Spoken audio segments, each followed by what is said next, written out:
This is Joy Paris, and you're listening to the Empathy Global podcast. Here we will come together and listen to the stories and struggles of people around the world. No blame, no political bent. We share our stories to erase the lines that are separating our increasingly fractured world, because in the end, if nothing else, we are all profoundly human. And finding the beauty in that and being willing to feel someone else's pain, someone else's story with them, that is empathy. Are you looking for a way that you can support us here at Empathy Global? If so, you can visit us at patreon.com/empathyglobal. You can support us for as little as $2 a month. And while that doesn't seem like a lot, it means everything to us. Right now, we're trying to cover hosting costs, domain costs, synchronization costs, and things like that, as well as trying to plan another tour up the West Coast. So anything you can give is greatly appreciated. Also, if you visit us at empathyglobal.org, we have a store where you can purchase shirts. So if you're interested in one of those, please come check us out. We want to let you know that we have a book club going on. It's on Facebook only, so you don't have to live in Florida, and the more people, the better the discussions are. So if you're interested in joining that, just go to empathyglobal.org and click on the book club link. Thank you all for your support.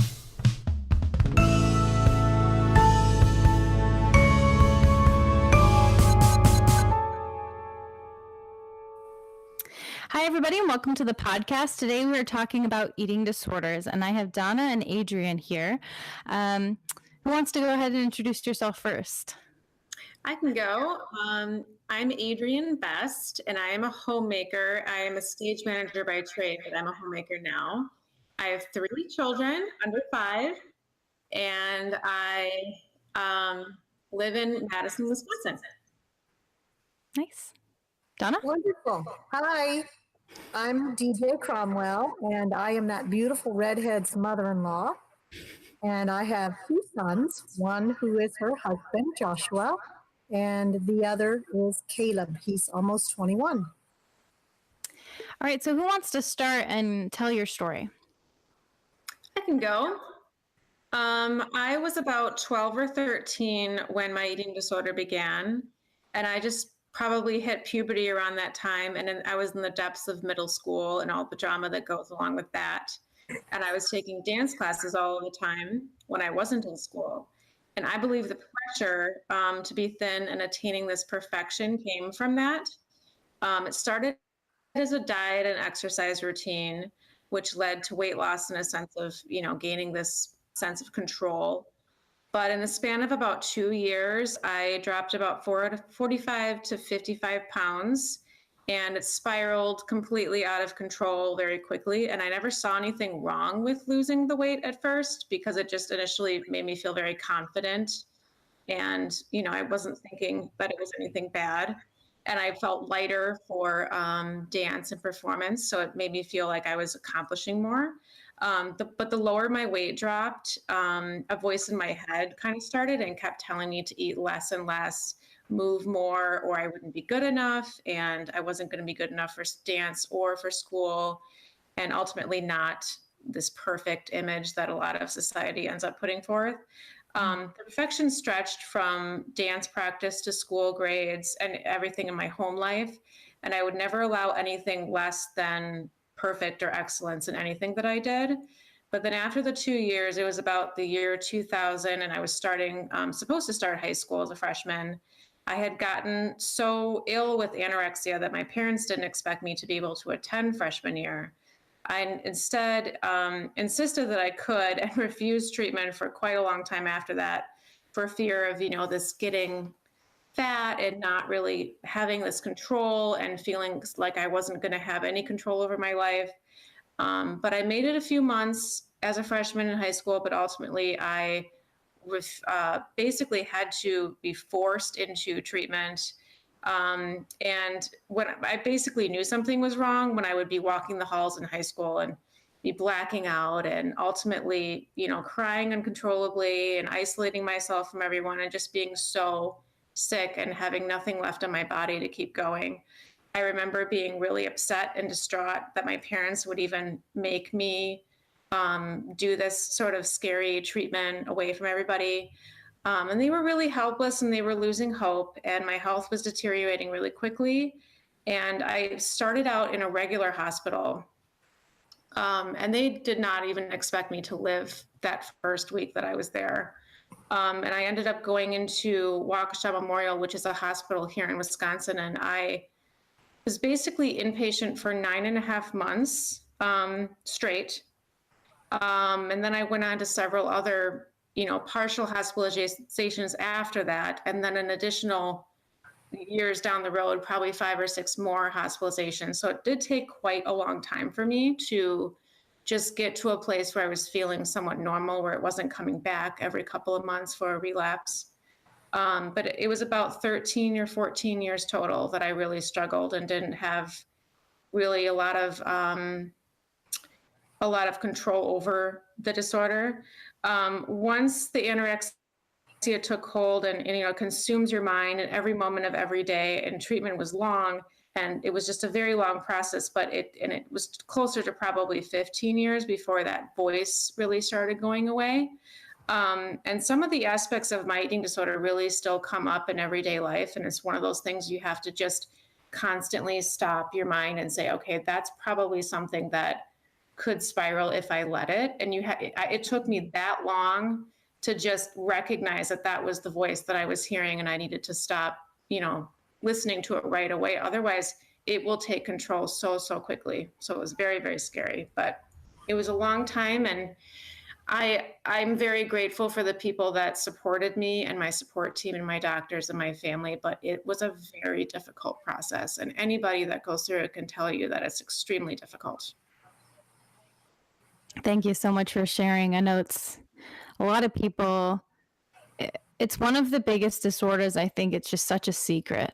Nobody wants to talk about it, and nobody wants to hear about it. And that's kind of the sad part is we kind of force people into silence, Mm-hmm. So I really appreciate you guys both being willing to come here. So Donna, you want to go next? Sure. I think it's important to talk about it, Joy, because so many young women and even young men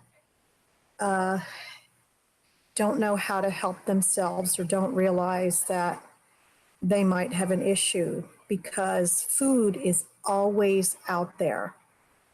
I didn't necessarily have anorexia or was anorexic like Adrienne. I was bulimic. So I would binge and purge.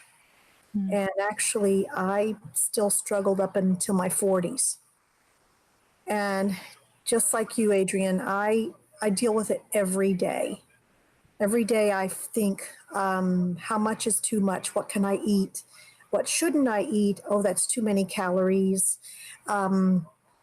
But a lot of it, I think that I'm a little person, there's a balance in there. It was a secret from my family. My mother didn't know. My twin sister knew. In fact, she struggles with it too, or struggled with it. I don't even think my ex-husband knew that I was going in the bathroom and throwing up. And I knew that I never got to the point where I was hospitalized or anything. But in the middle of all that, I became a Christian, and I knew that God was telling me that it's not right. So my sister and I talked about it a little bit, and the more I can eat healthy foods or make the right choice, I feel better. So I really think that God just delivered me from it, because it was almost like, twice a day throwing up to maybe twice a month and then none at all. But it took years. And I feel the same way. If I eat way too much, I get that temptation to, let's just go in the bathroom and not feel so full. So a lot of it is a control, but not a bad control. It's just I need to make good choices and have a smaller plate where I'm not saying I can't have potato chips. I just can't eat the bag of potato chips, Mm-hmm. So I don't know if that helps.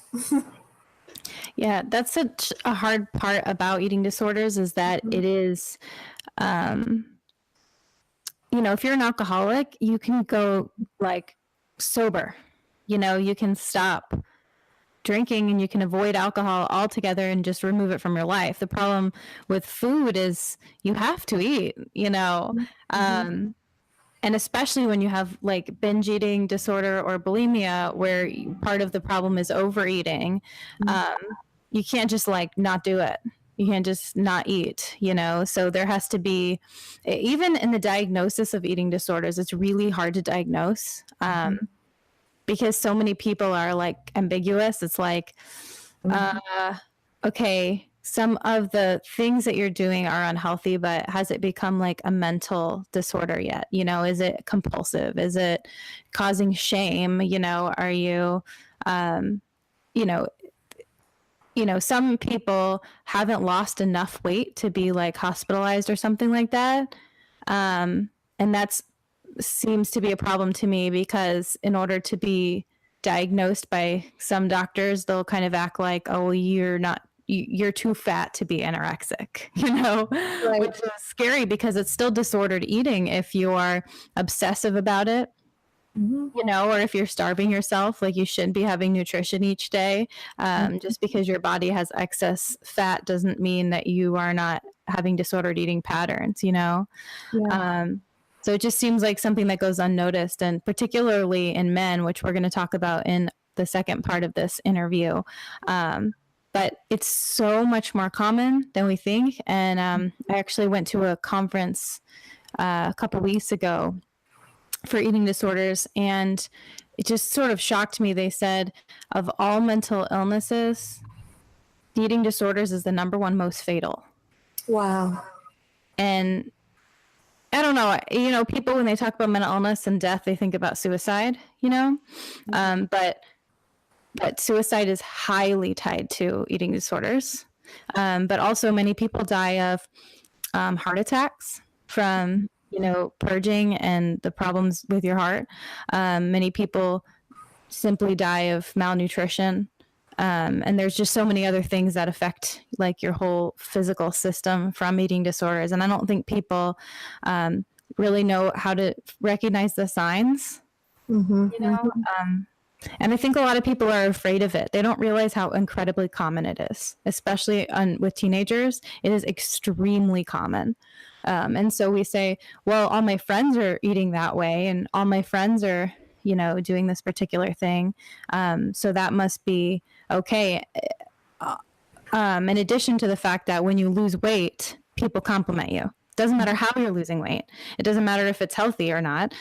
People are like, oh, good for you. That's great. And it might not be great, you know? And I think we have to be careful with equating gaining weight with bad and losing weight with good. Because I think in general, if you're doing it in a healthy way and you're getting healthier and you're working out more, like those are good things. And you're eating healthier, making healthier food choices, those are good things.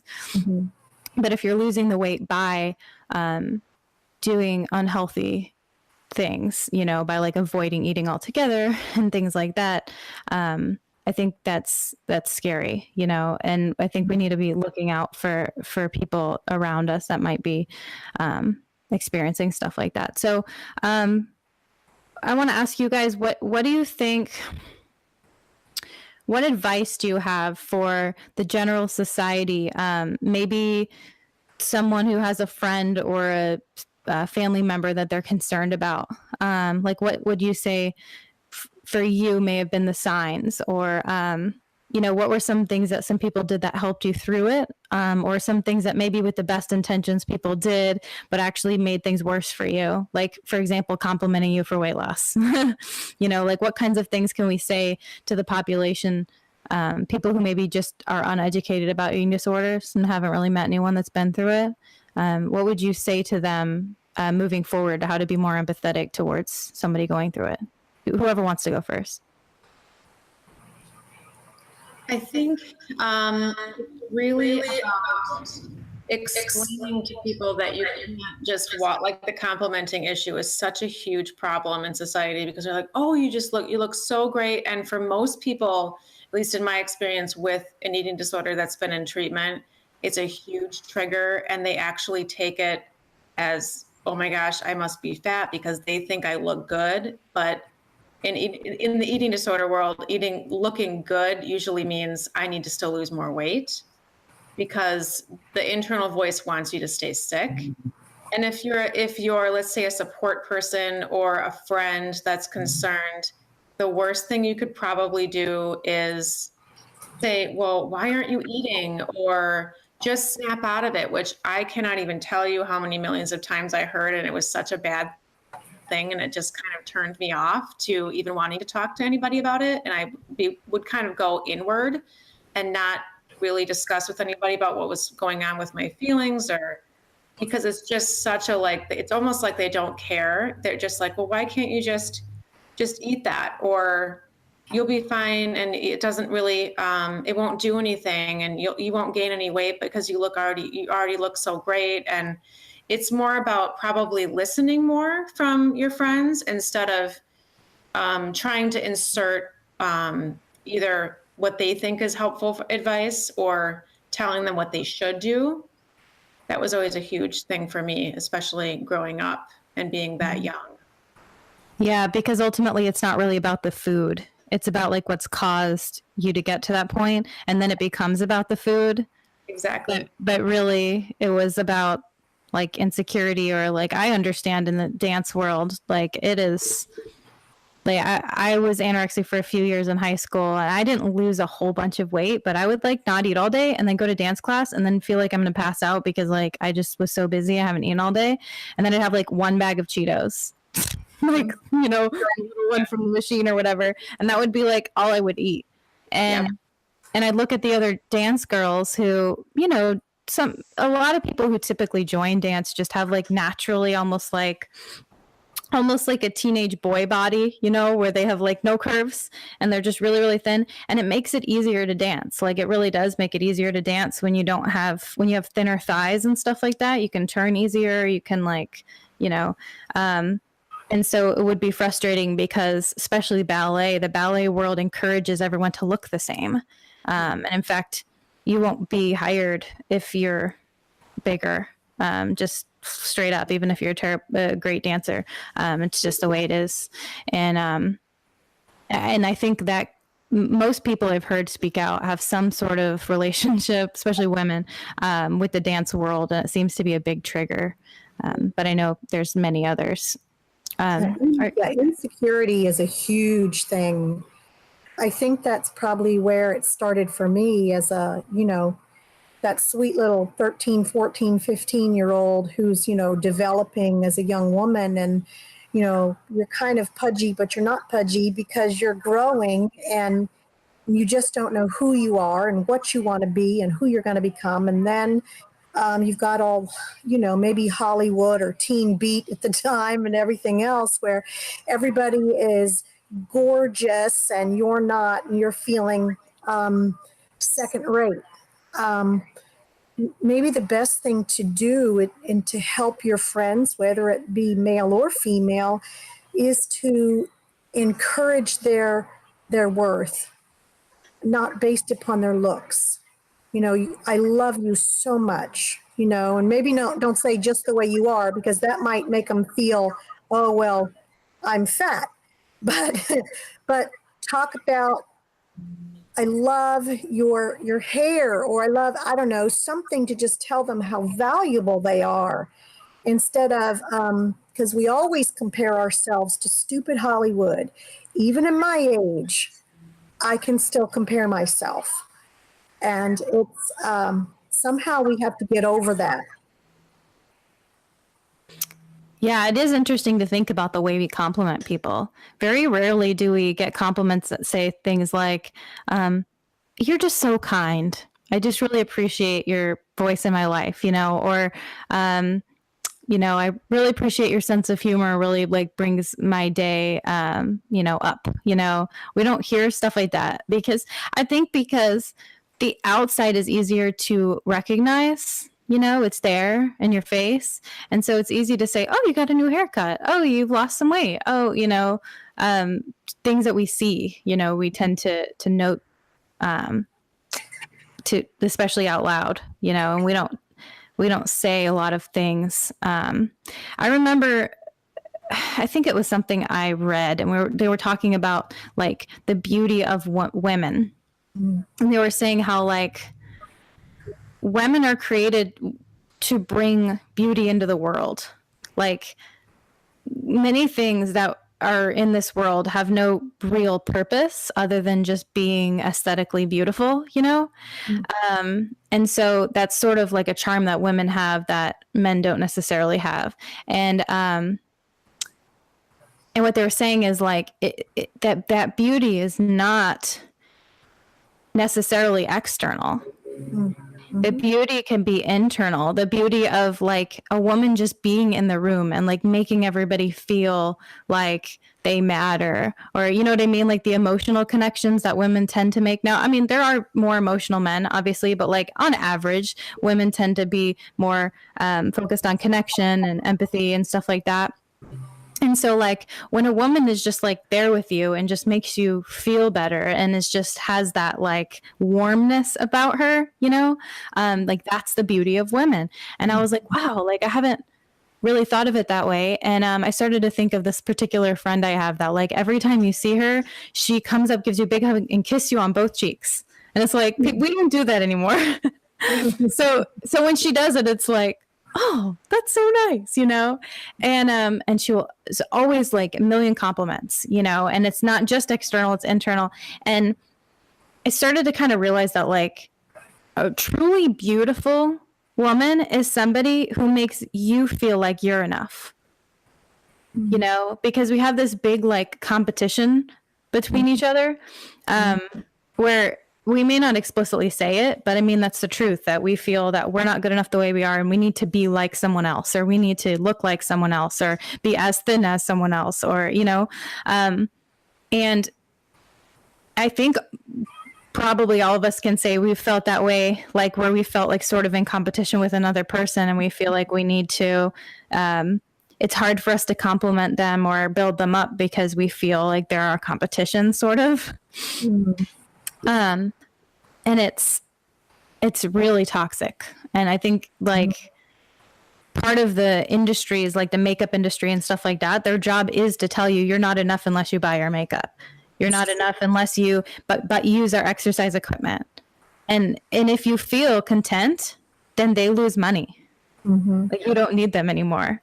And that's like, wow, that's a trap, you know? You think about the ads in the makeup industry, like Maybelline. I didn't really thought about this before, but it was funny because I always was frustrated by the CoverGirl slogan, you know, CoverGirl flawless. It's like, you weren't flawless, but now you are because you're wearing the makeup. And I told one of my guy friends about this. We were doing a collaboration. He's a rapper and he like does like positive rap stuff for his middle school kids. And we were talking about this, and then he came back to me and he said, I heard a Maybelline commercial today, and I never would have thought about this unless you had, you know, because you'd already brought it up. But the slogan was, maybe she's born with it, maybe it's Maybelline. Oh. And he was like, ouch, that's pretty terrible. And I was like, it is terrible.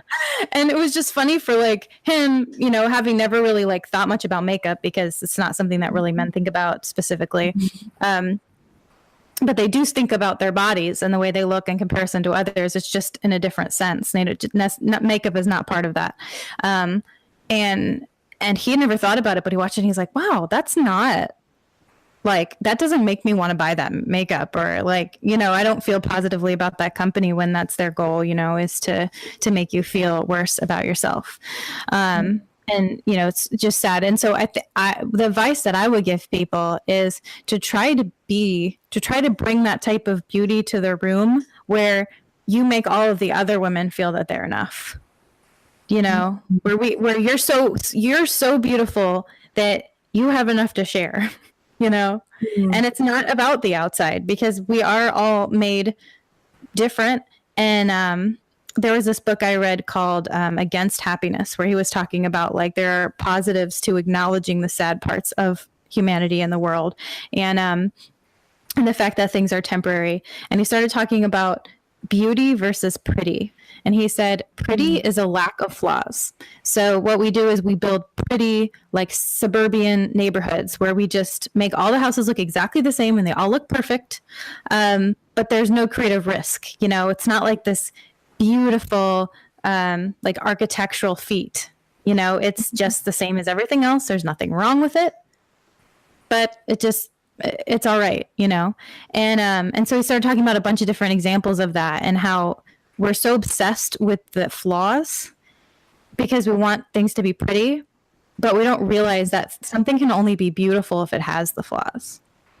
It's the things that are imperfect, the things that are like old, and you know, like the Velveteen Rabbit when he says, He's you alive.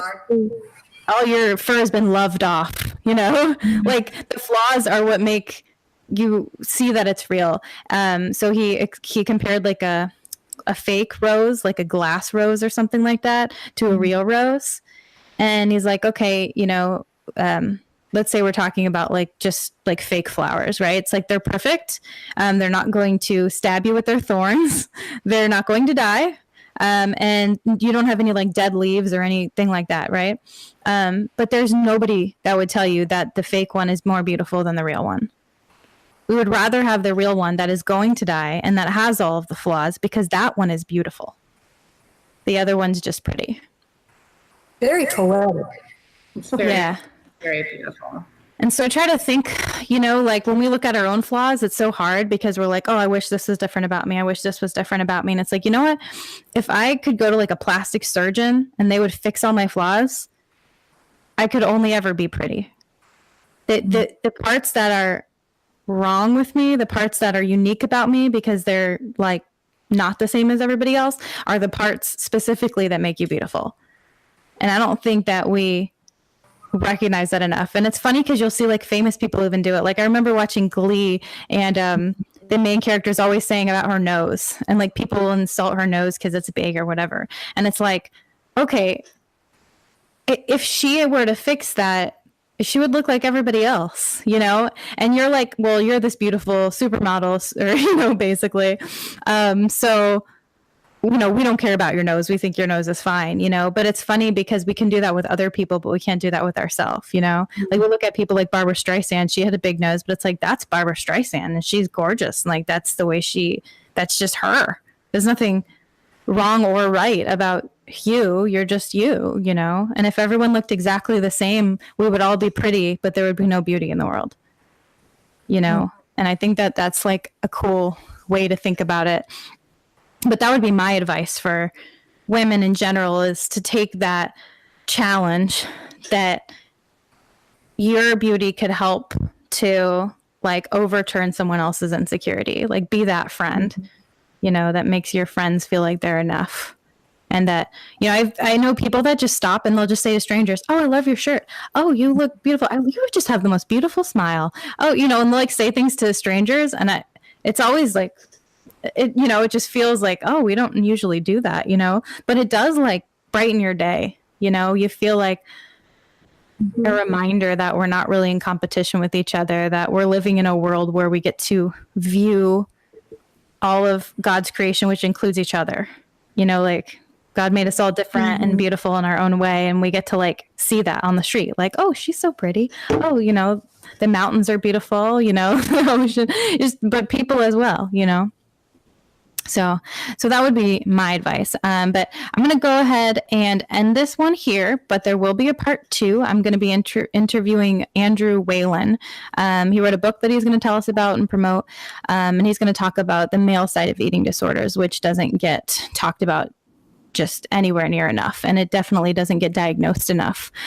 So they're kind of, he and his team, he works at the Body Image Institute in Baltimore, Maryland, and they're, you know, working with defining what the eating disorders look like in men, since some of the symptoms are like specifically women, and things like that. So he's going to come in and talk to us about that in part 2. But thank you so much, ladies, for joining. I really appreciate it. And it was really nice to see your faces. So I will talk to you guys soon.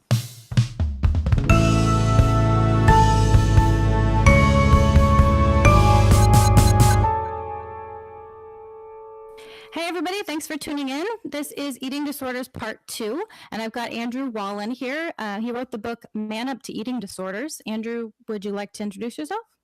Sure. Hi, everybody. I'm Andrew Whalen. I'm the founder and executive director of the Body Image Therapy Center. We're in Maryland and DC and Virginia. I'm also the president for the National Association for Males with Eating Disorders. and author of the book Man Up to Eating Disorders.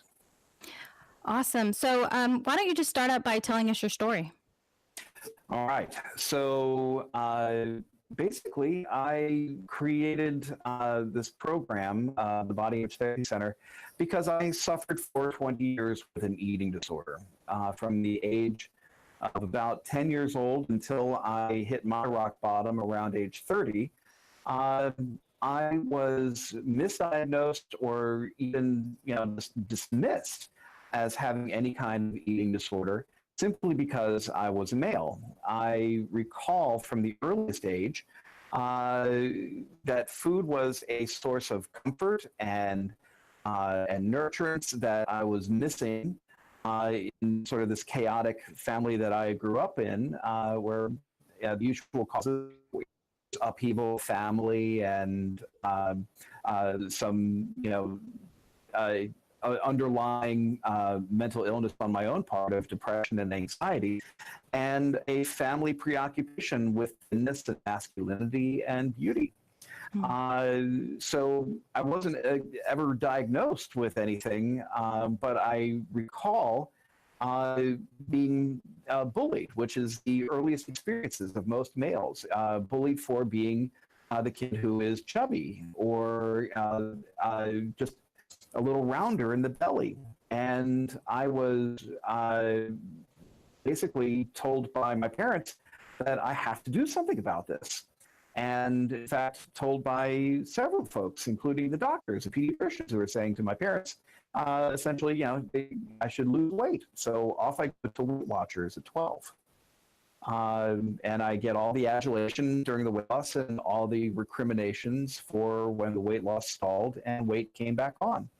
As we know, diets are often a precursor to more disordered thoughts and disordered eating patterns, and that was certainly the case for me.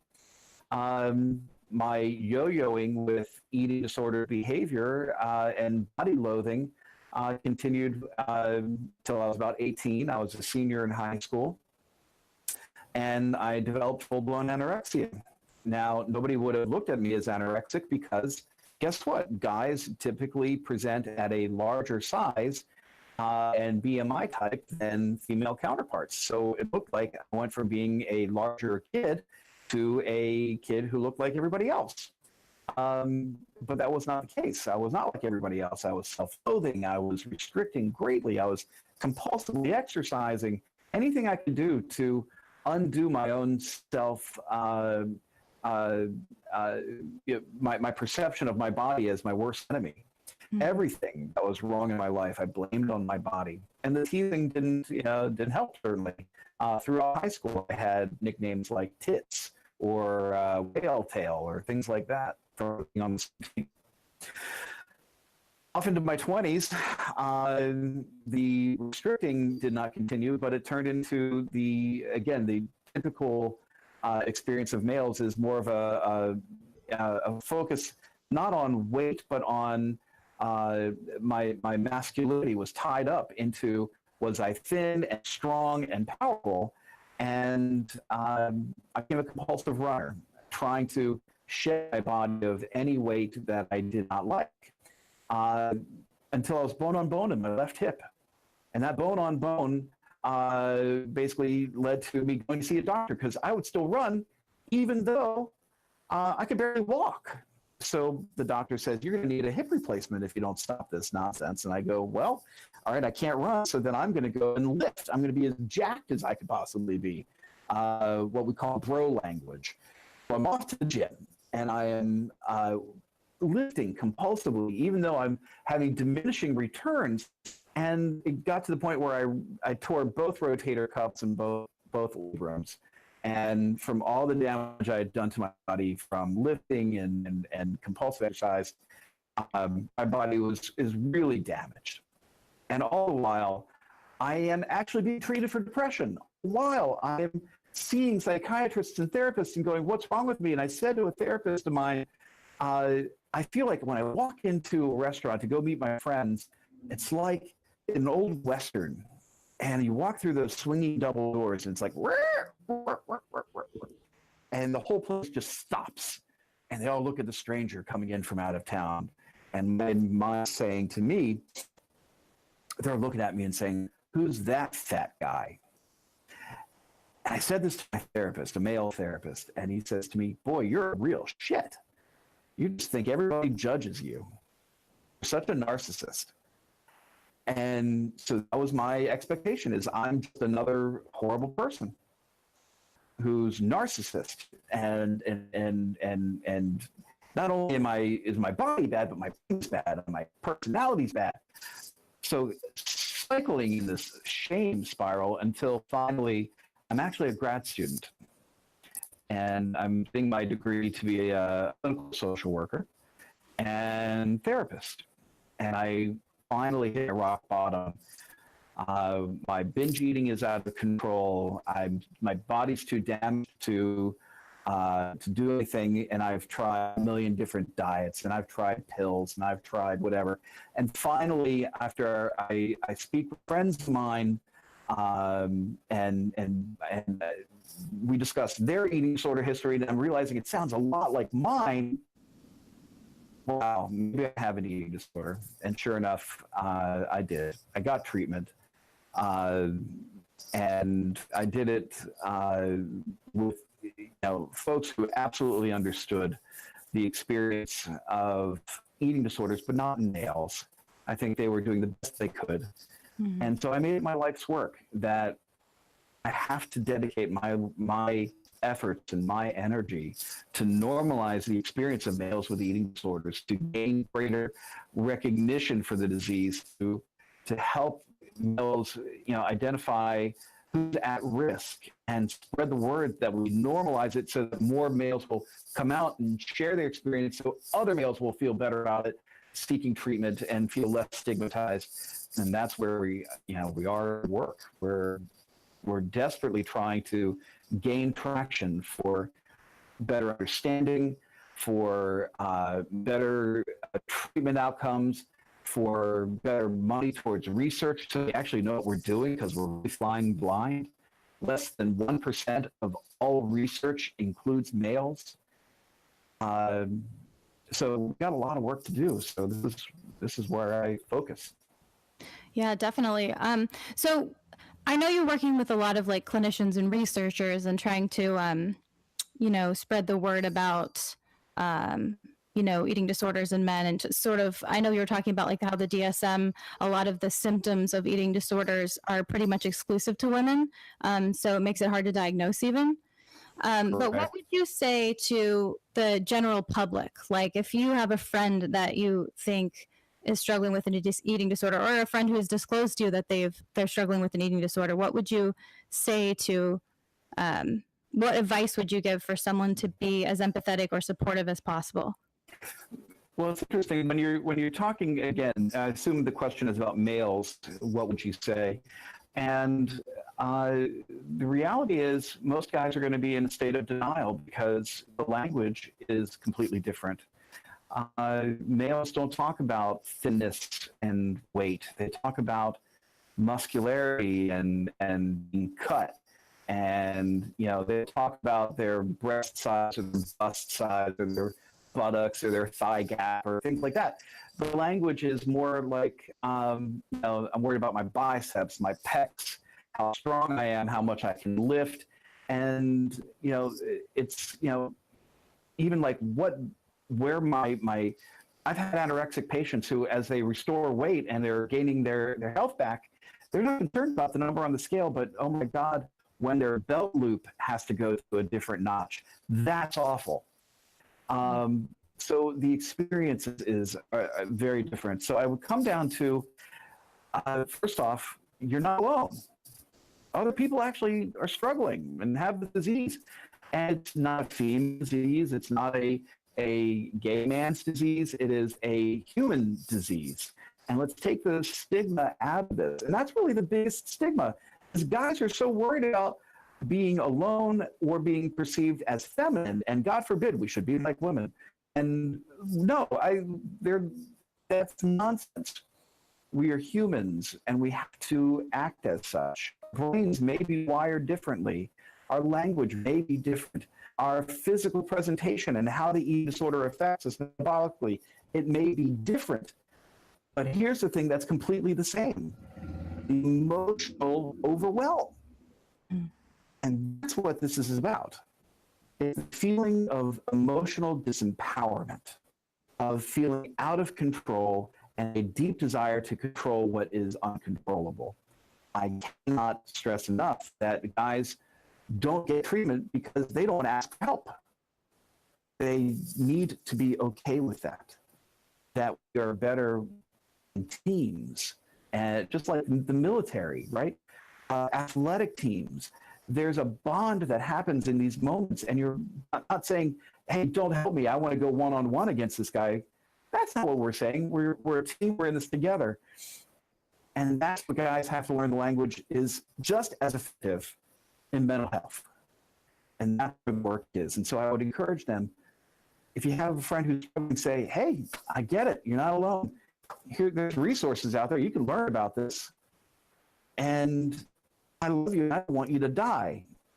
Because reality is, guys will die of suicide related to their eating disorder at extremely high rates. Extremely high rates. And we're about saving lives. That's what it comes down to. Yeah. So this is one thing that I talked about in part one, was a lot about the things that people say, like with the best intentions, like they're really trying to help, but it actually makes things a lot worse. For example, the accolades when you lose weight, right? So like, even if you think, you don't know how the person's losing weight, you know, you don't know if it's healthy or not, but we just see it as a positive no matter what. Right. So that's one. But do you have any other things that you would, because the point of my podcast is really that I'm hoping people listening, maybe that don't know much about eating disorders, may be more informed and maybe better able to have empathy. I know sometimes we just have like negative perceptions about things that we don't know about. But then on top of it, sometimes like when our friends are going through things, we just don't get it. And so we say things that are really hurtful, like, well, I just don't get it. Just eat. Just why don't you just eat it? You know? Right. And it's like, you don't understand. And when you are trying to force me to eat, it makes things worse, right? So like, what types of things can you think of maybe that might be specific to males, but maybe in general, that people maybe just have the best intentions, but it's not coming across the way that they think it is? So let's talk about one thing that is missing, I think, in the conversation is when we're talking about eating disorders and body image in males, there's a fixation on muscularity and strength, and it's all about masculinity. So anything that you say that is intended to be joking, but about saying, haha, you're such a girl. Now, whatever that might be, you know, it could be, I think about how guys are shamed for having back hair. I think about how guys are shamed for hair sprouting out of our noses and our ears as we get older, or losing our hair, or having breasts like a woman, being even just considered sort of, soft in any way is conceived as feminine. And that feminization is such a stigma. And again, why is that? I don't want to get into all that topic, but that's a huge deal. But there's something that's normalized about women being silly and teasing towards males that seems to actually be so hurtful, and lack of understanding that if a guy said something similar to a woman, that would be, everybody would go, that's awful. How could you say that? But it's okay to tease a guy because guys aren't emotional. Guys don't take it seriously. Guys don't have body image issues, but they do. They absolutely do. So I teach high school geometry during the day, and I actually overheard a conversation today where one of the guys was teasing his friend about being fat. And I was like, whoa, not acceptable. And they were like, oh, well, we just do this. We just go back and forth. And it was like they were like practicing roasting each other or something. That's exactly right. But I was like, Oh, I know, like that kid's not going to say that Right. really made me feel bad, but like it obviously did. You It know? did, and it's bro language. We're supposed to just take it at face value as not being, we're just kidding. But again, most guys, in fact, will probably, shake it off. But the guys who are struggling with anxiety or depression or self-loathing or shame or anything of that sort, they're going to internalize it, and they're going to take that bullying and go bully themselves. And I have to change my body somehow. To the point where we actually see that 1 in 16 males in high school are already abusing steroids. Wow. 1 in 16. That's a lot. And if you think about what happens with steroid abuse, all of the emotion dysregulation and the brain malformation and the cancer and all the other risks, the cardiac issues, it's not just an eating disorder that we're thinking about. It's this muscle dysmorphia experience that we have to think about. Guys are not necessarily presenting the same way. There's a certain percentage, like 25% of those with anorexia are male. Perhaps about 33% of those with bulimic behaviors are male. Probably somewhere around 50% of those with binge eating disorder are male. But then you add in muscle dysmorphia, which is this desire to compulsively lift and do certain behaviors that we think are somehow in the name of health, whether it's restriction or going all protein or having cheat meal days. The fad diets. The fad diets. And you incorporate those disordered eating behaviors with this muscularity concern. And guess what? Guys are every bit as common in having an eating disorder, if we include that, as females. So that means, we're not, but they are by far fewer getting care. Only 1 in 10 of those who are in treatment are male. Yeah. So we've got a long way to go. Long way to go.